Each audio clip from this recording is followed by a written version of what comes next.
നോമ്പൊക്കെ ഭയങ്കര ക്ഷീണം 11 എണീറ്റ് പിന്നെ ആലോചിച്ച് നോക്കുമ്പോൾ എടപ്പാളൊന്നും പോകണമെന്നുണ്ടാവും. എണീറ്റ് വരുമ്പോൾ പെങ്ങളൊക്കെ തണ്ണിമത്ത് നല്ല അടി മാമന് താഴെ നോക്കുമ്പോൾ മാമന്റെ മുഖത്തേനെ നോക്കണം. കല്യാണം കഴിഞ്ഞാൽ പെൺകുട്ടികൾ നോക്കാതിരിക്കാൻ വേണ്ടി നല്ല ഒരുങ്ങല ഞാൻ. നിങ്ങൾ വിചാരിക്കും ഇവർക്ക് എന്താ ഭ്രാന്താന്ന്. ഒന്നല്ലേ വയറൊക്കെ കുറഞ്ഞാൽ നോക്കിയത് നോമ്പൊക്കെ പുറത്തുകാർക്ക് ചെക്കൻ കാറിയിട്ട് വന്നിട്ട് വിചാരിച്ചാൽ പിന്നെ പുറത്തുകാർക്കില്ല നല്ല ഏസി ഇട്ട് നല്ല തണുപ്പിച്ചിരിക്കുക.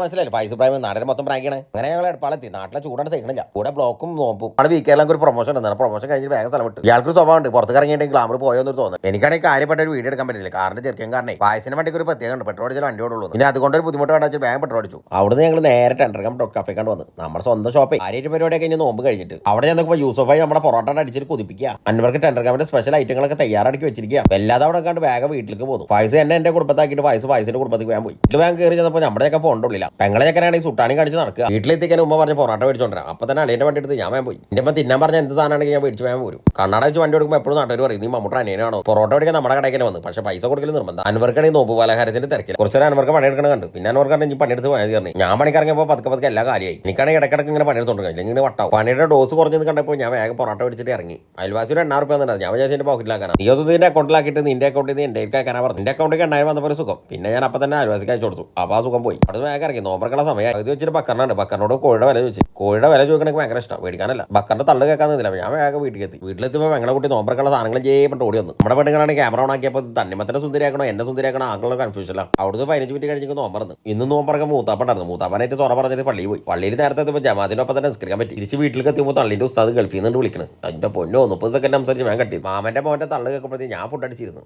നല്ല വിശക്കണ്ടായിരുന്നേ. അവനെ മൂത്താപ്പടെ വീട്ടിലേക്ക് ആക്കി കൊടുക്കാണ്ട് ഇറങ്ങി. തറവിസ്കാരമുള്ള കാരണം കൂടുതൽ സ്വറപ്പറച്ചിൽ നിന്നില്ല. അപ്പോൾ പിന്നെ